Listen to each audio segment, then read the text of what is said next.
Somos tontos hasta las 12 es una frase que les puede sonar conocida. Es del ex fiscal Carlos Gajardo y la dio en medio de una formalización de alta connotación pública. Estamos hablando del caso Penta. Le da el título a su libro, Somos tontos hasta las 12, que lo tengo acá. Y tenemos al ex fiscal Carlos Gajardo en Página 24 hoy y le damos la bienvenida para hablar de este libro y, por supuesto, otros temas. ¿Cómo estás, Carlos? Muy bien, muchas gracias por la invitación a conversar, Valentina y Andrés. Carlos, parte del libro son un libro que se lee rápido, eso siempre se agradece. En el fondo es pura historia de los últimos 10, 15 años de nuestro país. Pero tú metes mucho también de tu historia, de tu infancia, de tu familia, de Curicó. Conversábamos antes, es el cuarto de 5 hermanos, en eso me siento completamente identificado contigo. Somos vagón de cola y nos criamos solos.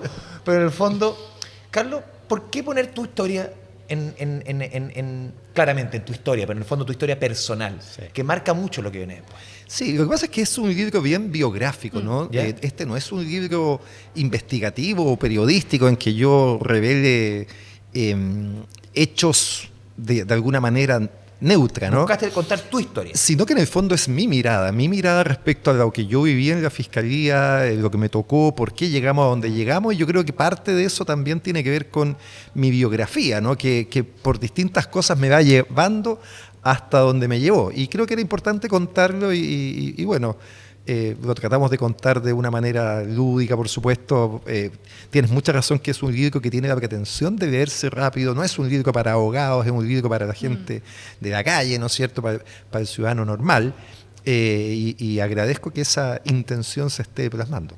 Carlos, tú cuentas en el libro qué fue lo que te motivó a escribirlo, de hecho, y lo que cuentas es que fueron los audios de Hermosilla lo que generó en ti como una especie de clic. Cuéntanos un poco más de eso, o sea, ¿por qué cuando viste revelados esos audios dijiste, voy a escribir mi historia que tiene que ver con los casos de corrupción en Chile?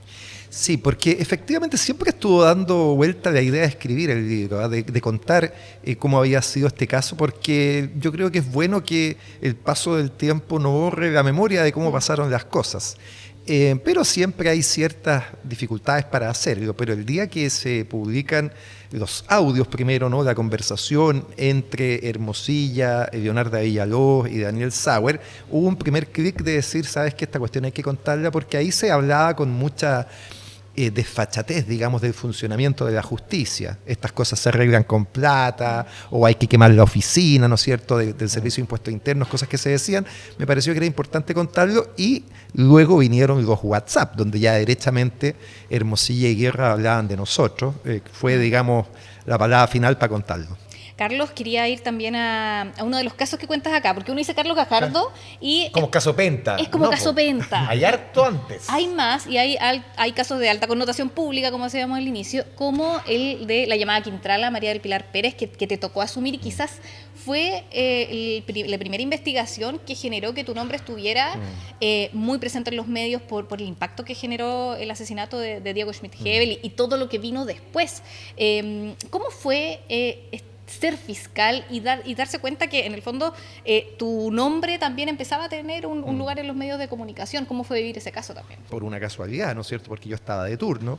Me toca investigar el caso de María del Pilar Pérez, que termina convirtiéndose, a partir de nuestra investigación, en un caso extraordinariamente sórdido, que no era solo un crimen, sino que 3, donde comienza a sonar la palabra sicariato en Chile, que en ese momento para nada era común, y que terminó generando mucho impacto público y por lo tanto también mucho seguimiento de los medios de comunicación. Y aún así, en el libro también cuenta, ¿quién dijo que había sido un caso fácil? ¿Quién era el personaje? No me acuerdo quién lo criticó. El fiscal nacional Jorge Abbott. Okay. El fiscal nacional Jorge Abbott, claro, en esta peleilla que tuvimos en algún momento como para ningunear mi trabajo, ¿no?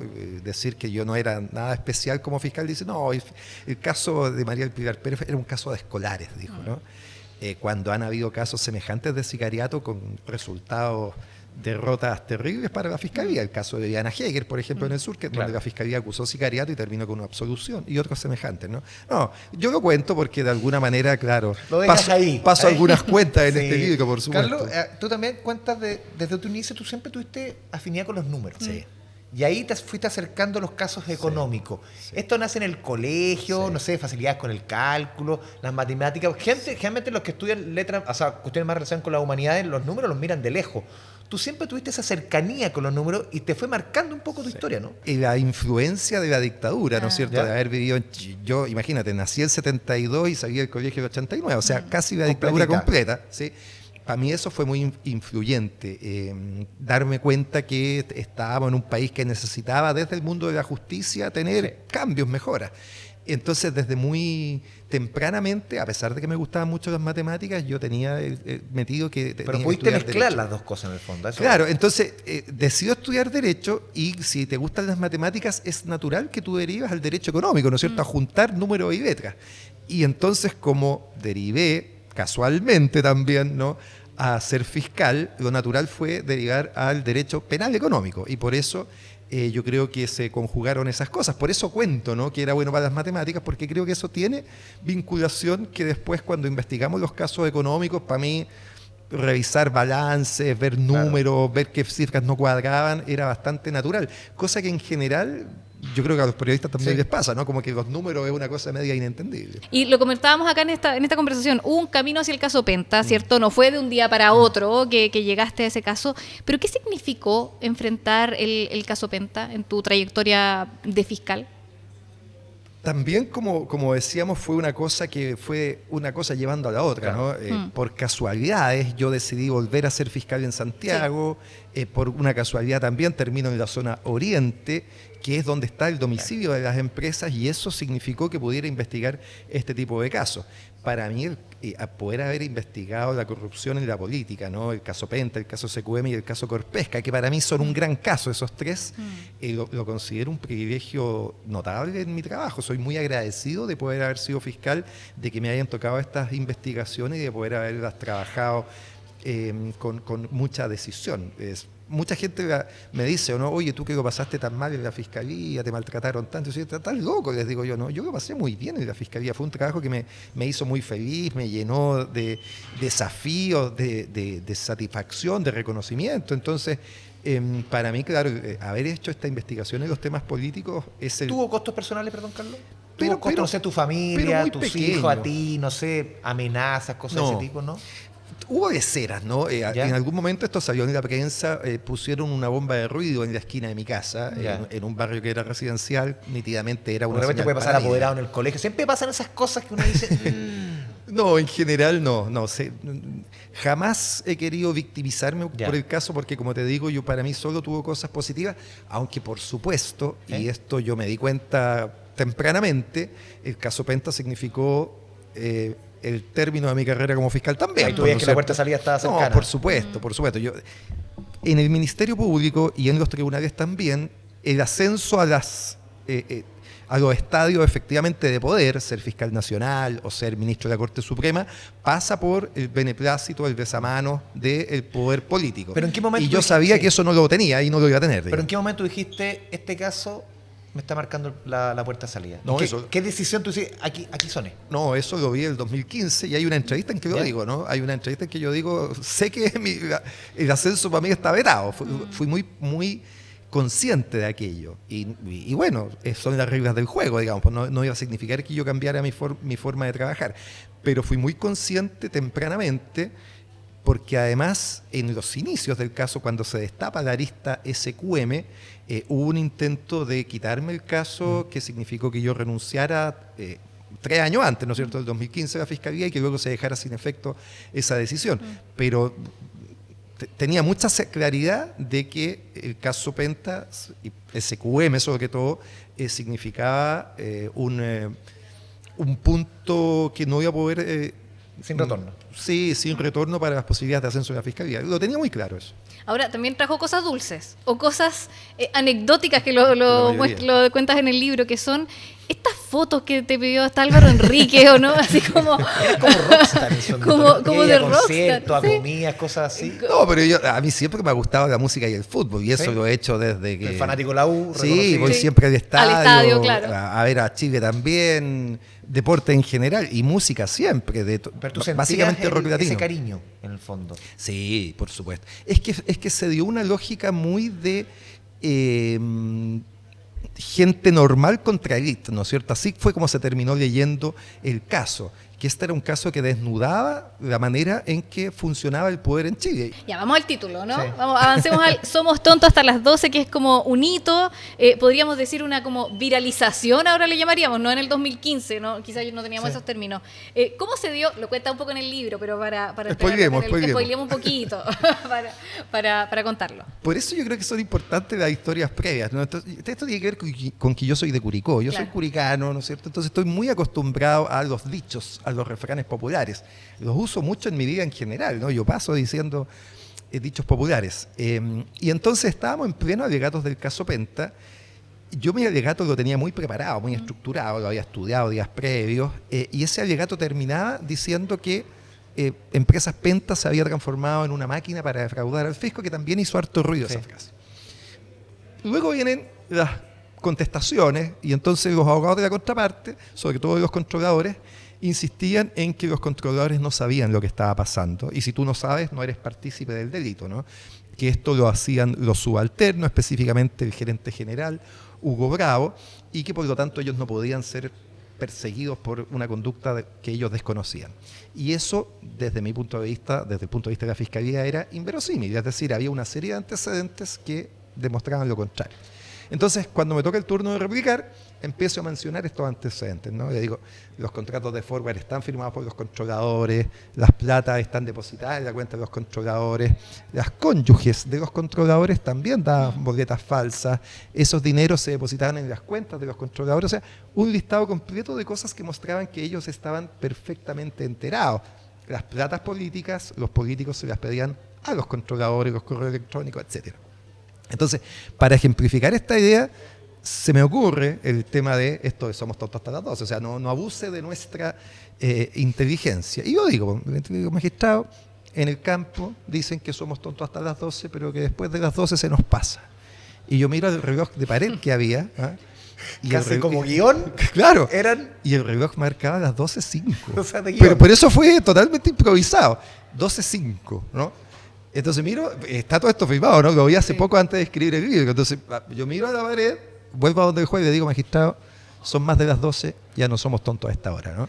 Y efectivamente salió muy bien y el juez en esa audiencia decretó la prisión preventiva de los controladores. Carlos, mirándolo a la distancia, recordando, ¿qué te pasó? Cuando tú veías, claro, recordando todos los detalles, todo lo que pasó ese día a día, ¿te pasó algo? O sea, en el fondo, recordar momentos que fueron súper duros. Sí. O sea, en el fondo, pero hubo momentos duros, pero hubo momentos muy gratos también, como por ejemplo esto, ¿no? Fíjate, para un investigador, y yo creo que a los periodistas de investigación les debe pasar también, es un momento cúlmine, máximo, de mucha adrenalina cuando tú descubres algo, ¿no? Sí. Cuando descubres... Cuando develas un delito, por ejemplo.